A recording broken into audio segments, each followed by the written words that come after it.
So last week I posted a video and I said in the beginning of it that, there wasn't a place to subscribe or follow me, mostly because that day I was so focused in on that message in particular, and it was not part of my plan to do this regularly. Um, but I stand corrected because apparently if you post to YouTube, you can acquire subscribers, of which I have a few now, so thank you. Don't know who you are, but thank you. Um, I have always felt like I had messages to share even before I knew what they were going to be, and they're coming to me daily, and I think it's therapeutic for me too, just within my own personal relationships. A lot of the stuff that I talk about, most people in my life, all people throughout my life really, the minute I start talking about certain things, I lose them. Their eyes glaze over, they roll their eyes, or they just don't want to hear it, and it's okay. It's fine. I don't hold it against them or myself. You know, I'm weird, and I get it. It doesn't make me love them any differently. My love is my love, but what it has done is make me shut that part of myself down and not embrace it. And the older I get, and the more I go down this path, the harder it is to not embrace that part of myself, and I don't want to shut it down. So what's the balance there is to use what platform I can to reach the people that need it and who resonate with it, and that seems like a win-win situation. So I wanted this video to be shorter than my last one, but I already feel like that's not going to happen. But I'm going to try. I'm going to try. But this one's a big one, and it might be a little premature because I got some digging and research to do on this subject, because it's not one that I haven't jumped down this rabbit hole too far. So as always, bear with me here. So from a young age, I can remember having certain memories that were very visual to me. Clairvoyance is the stronger of my abilities. Most of the stuff that not all, but a good majority of the stuff that I receive is through clairvoyance, vision. Sometimes they're really quick pictures of things that haven't happened yet or things that have happened. Regardless, both of the things that I received today were of that nature. They were clairvoyance.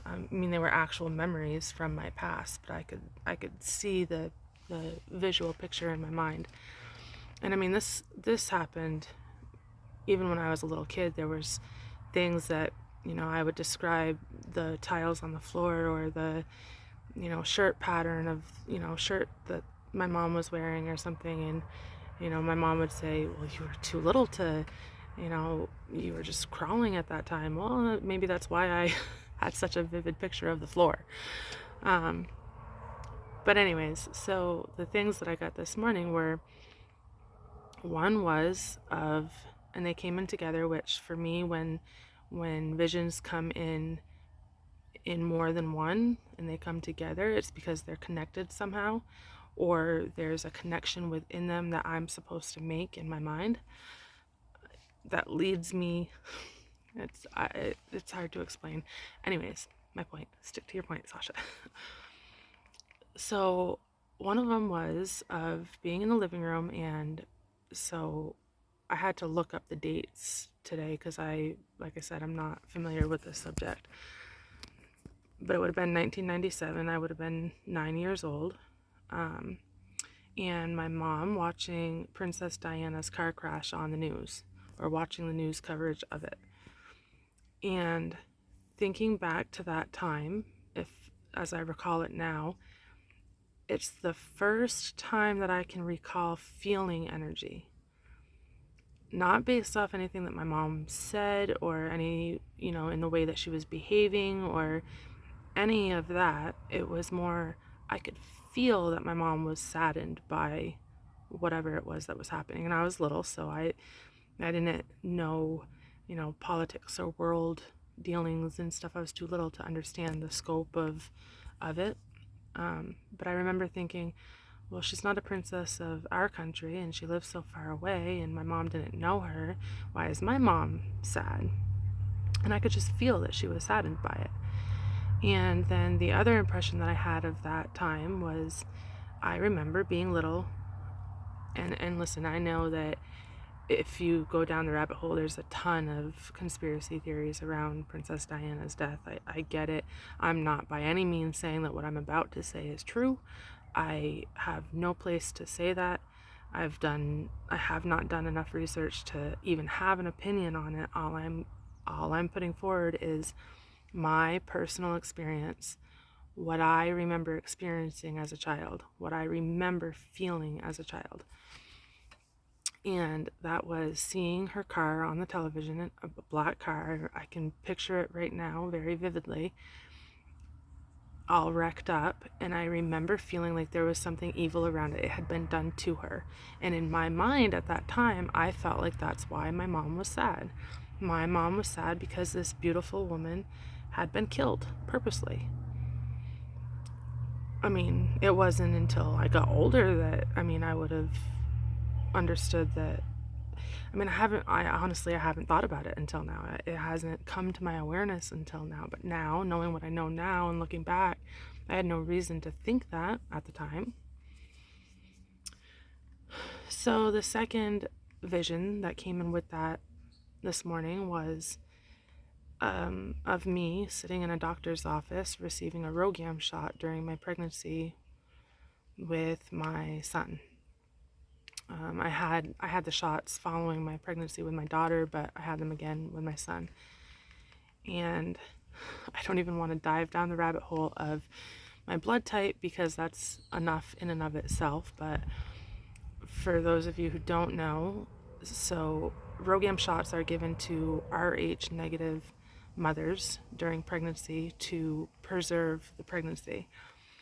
Because if an Rh negative mother conceives a positive blood type child, her body can reject the pregnancy. It actually will attack the fetus as if it was a foreign substance or an infection and fight it off naturally, which is just odd in and of itself. Anyways, so automatically those two things coming in together this morning kind of threw me for a loop because I'm like, what do those two things have to do with each other, for one? And for two, what a message am I supposed to pull out of that that's going to have any value to anybody that's going to listen to me?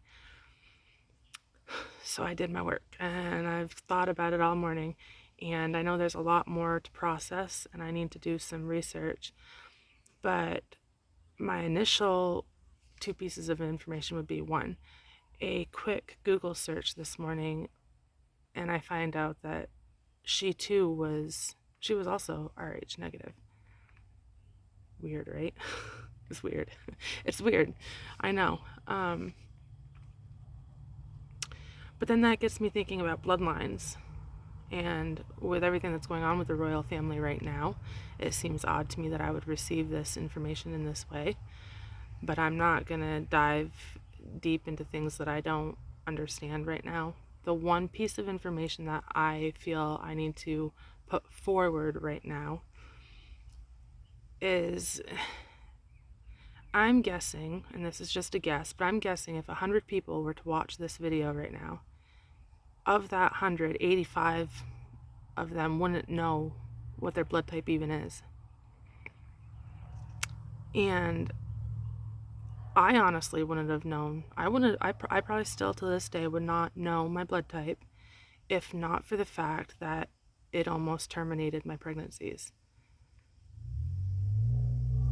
And that just seems odd to me. And again, I've never thought about this until this morning, but is it not odd that our system, your blood type has such a huge impact on your biological makeup. If you do some research into how you should eat, the foods that you should and should not eat due to your blood type, or the diseases that you're more prone to, or infections that you're more prone not to get. As an O negative, there's actually studies out there now about coronavirus and the fact that O negative blood types are not as prone to be affected by it. This all ties in together. I'm telling you, there's some weird things afoot. Anyways, my message would be, you should know your blood type. You should know how your blood type affects your health. You should know how your blood type interacts with other blood types. I don't know. I wish I had more. It seems like such a vague message, but there's so much division in our world right now. Black, white, right, left, up, down, Republican, Democrat. I mean, you name it. And you're telling me the one thing that is off the table for discussion is blood type? We're never divided by that. In fact, it's never even a discussion. My generation, if you were to ask your parents, they would remember a time where part of filing for a marriage license was compatibility of blood types, because for that reason, because if you were to get married and you had a child and those blood types weren't compatible, in that way you would lose your child. And yet fast forward 20 years and women are miscarrying without ever even knowing. They can go through half their pregnancy and miscarry before even finding out that their blood type is what it is.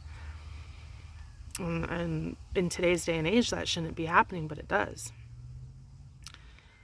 And the fact that something so critical to our biological, physiological self is not educated. We're not educated about it. In fact, I'd go as far as to say that it's almost taken out of our education. Why? I don't know why, but that is today's lesson. That's what I will be Nancy Drewing for the next couple of days. And if I find anything more useful or helpful, I will share. Have a good day.